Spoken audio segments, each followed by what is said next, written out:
Hi all, hope all are fine. Our subject is Information Theory and Coding, and in this subject our today's class is about noiseless coding theorem. So what is noiseless coding theorem? So according to this theorem, this theorem gives the fundamental limit on the average number of bits per source symbol necessary to represent a discrete memoryless source. That means if you have a discrete memoryless source, then how much number of bits we can use to represent that source symbol, that is given by this theorem. So the fundamental limit on the average number of bits per source symbol is given by this theorem. So according to this theorem, the entropy h of s represent the fundamental limit. So this theorem states that this average number of bits per source symbol can be made as small as possible, but not smaller than the entropy. So the minimum limit of this average number of bits per source symbol should be h of s. So this theorem states that if you have a discrete memoryless source with source symbols s1, s2 up to sq and the corresponding probabilities p1, p2 up to pq, then this theorem says that it is possible to construct a binary code that satisfies the prefix property and has an average length L such that satisfy the inequality such that h of s less than or equal to L less than h of s plus 1. So according to this theorem, it says that we can construct a prefix code that satisfies the prefix property, and that code should have an average length L that should be greater than or equal to h of s, and that should be less than h of s plus 1. So basically this theorem states that we can make the average length or average number of bits per symbols as small as possible, but not smaller than the entropy h of s. So the entropy, the L minimum is h of s itself. So that is the noiseless coding theorem. So we know that our efficiency equation is L minimum divided by L bar. So the L minimum value should be h of s. Based on this theorem, the L minimum should be h of s. So our efficiency is h of s divided by L bar. So this is for a binary code. So that's this noiseless coding theorem. So next we can see the proof of this theorem.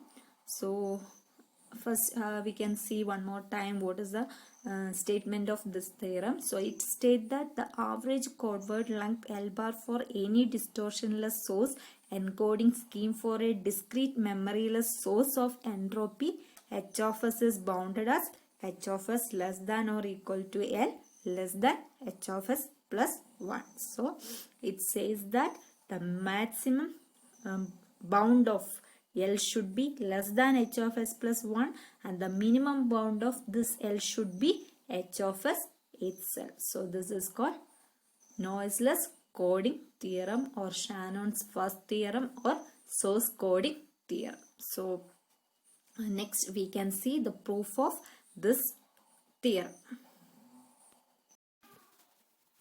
So to prove this, first we are going to prove the lower bound, and next we are going to prove the upper bound of this theorem. So the lower bound is said that L bar should be greater than or equal to h of s, and the upper bound says that L bar should be less than h of s plus 1. So first we can see the lower bound.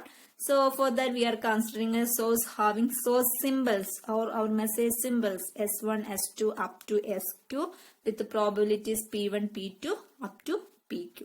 Then we are coding the source symbol to another code word using the letters x1, x2 up to xq having length L1, L2 up to LQ.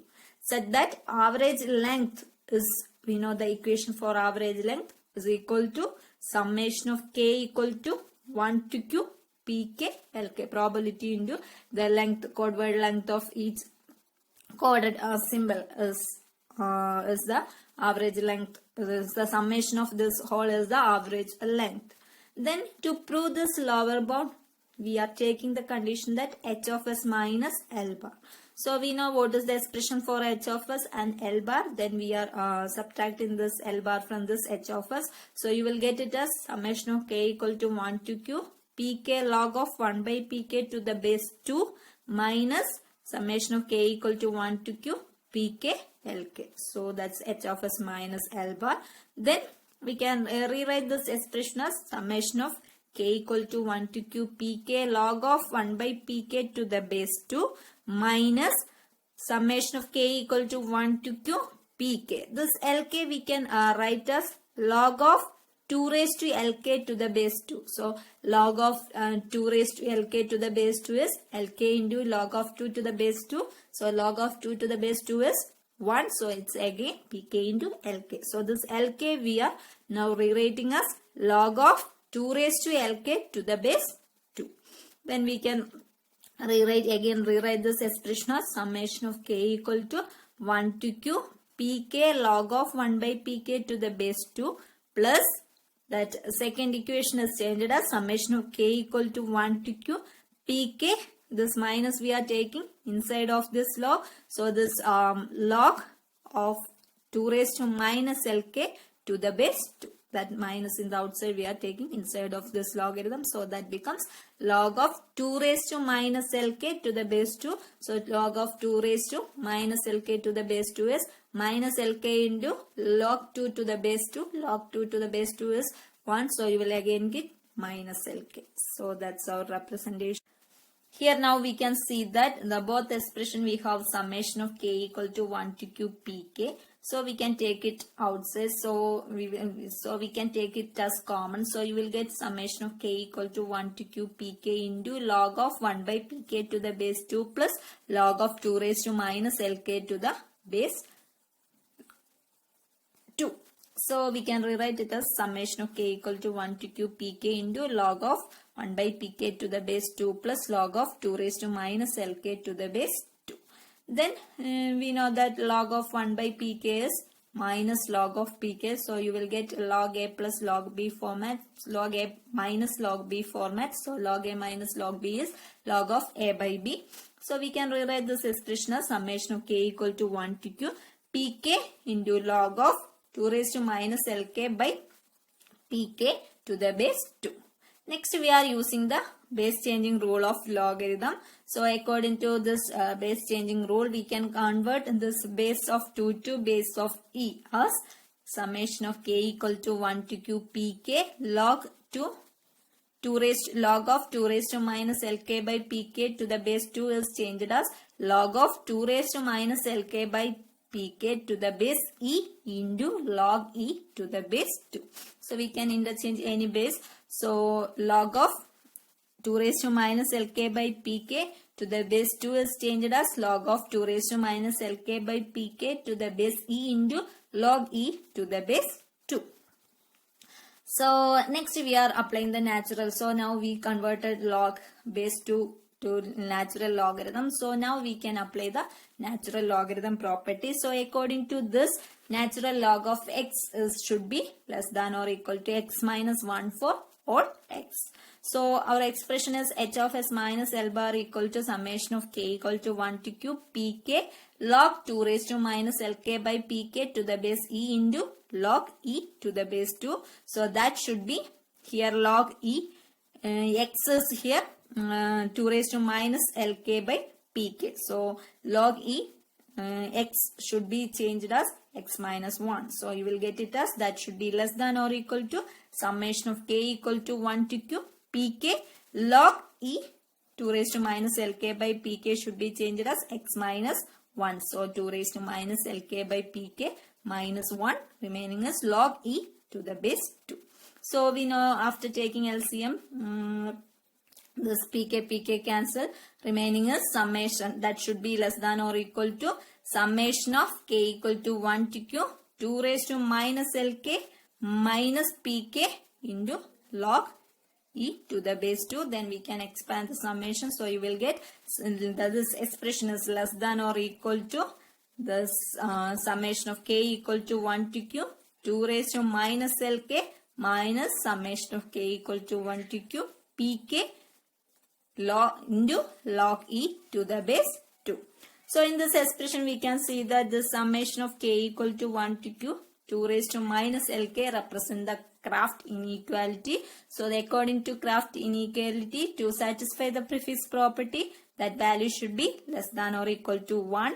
And the second summation, we know that it is probability. We are adding all symbols probability. So the summation should be equal to 1. Then you can find what is log e to the base 2. That's value is also nearly equal to 1. So you will get this values the less than or equal to 1 minus 1. So this you will get it as, and therefore h of s minus L bar should be less than or equal to 0. So if it is equal to 1, you will get 1 minus 1 as 0. So otherwise that should be less than a 0 value. So we can say that this h of s minus L bar should be less than or equal to 0, or we can say that h of s should be less than or equal to L bar, or we can say that the average code word length should be equal to or greater than h of s and never be less than h of s. So this is the lower bound property of an average code word length. So next we can prove upper bound. So for we are selecting code word length lk such that 2 raised to minus lk less than or equal to pk less than 2 raised to minus lk plus 1. So for from this we are considering the first part, then we are considering the second part. So the first part is 2 raised to minus lk less than or equal to pk. So we are summing both side over 1 less than or equal to k less than or equal to q. So you will get summation of k equal to 1 to q, 2 raised to minus lk less than or equal to summation of k equal to 1 to q pk. So on RHS side the equation is summation of k equal to 1 to q pk. If we added all the symbols probability, we will get it as 1. So we can write it as summation of k equal to 1 to q, 2 raised to minus lk less than or equal to 1. So we can see that which is the Kraft inequality for which there exists a chord satisfying the prefix condition. So we can say that there exists a chord which satisfies the prefix condition. Now next we are considering the second part, that is pk less than 2 raised to minus lk plus 1. Then we are taking logarithm on both sides. So you will get log pk to the base 2 less than log of 2 raised to minus lk plus 1 to the base 2. So log of 2 raised to minus lk plus 1 to the base 2 is minus lk plus 1 into log 2 to the base 2. So log 2 to the base 2 is 1. So we can write log pk to the base 2 less than minus lk plus 1. Or from this we can write lk less than 1 minus log pk to the base 2. Next we are multiplying both side by pk, and again we are summing from 1 less than or equal to k less than or equal to q. So we will get it as summation of k equal to 1 to q pk lk less than summation of k equal to 1 to q pk minus summation of k equal to 1 to q pk log of pk to the base 2. So we can rearrange this equation as summation of k equal to 1 to q pk lk less than summation of k equal to 1 to q pk plus minus of summation of k equal to 1 to q pk log of pk to the base 2. So we can see that the first expression in this first expression, summation of k equal to 1 to q pk lk is average chord word length, which is represented as L bar, less than the second part is we are adding all the probabilities, so the result is 1. So L bar less than 1 plus, and the last part is summation of minus of summation of k equal to 1 to q pk log of pk to the base 2, which is nothing but h of s entropy itself. So we can say that the L bar should be less than 1 plus h of s, or we can say that this is the upper bound of this average chord word length. So we can say that the source coding theorem states that the L bar should be greater than or equal to h of s and never be less than h of s, and the maximum of this L bar should be less than h of s plus 1, or we can say that h of s less than or equal to L bar less than h of s plus 1. This and so next we can see this noiseless coding theorem we can state in a different way. So one way of statement is that given a code alphabet with R symbols and source alphabet of Q symbols, the average length of code word can be made as close to h of s as possible by increasing the extension. So if you are increasing the source extension, then we can make this average code word length as close to that of h of s. So that is one way of statement. Another statement is that by increasing the value of n, the term ln by n can be reduced to as small a value as we wish, but we can never reduce it below hr of s. That is, by increasing n, the code efficiency eta c can be increased to as large a value as we wish. That is, eta c is equal to hr of s by L. For nth extension, eta c is hr of s by ln by n. So it says that we can increase the extension to reduce the average code word length, but we can't reduce it below the entropy of that extension.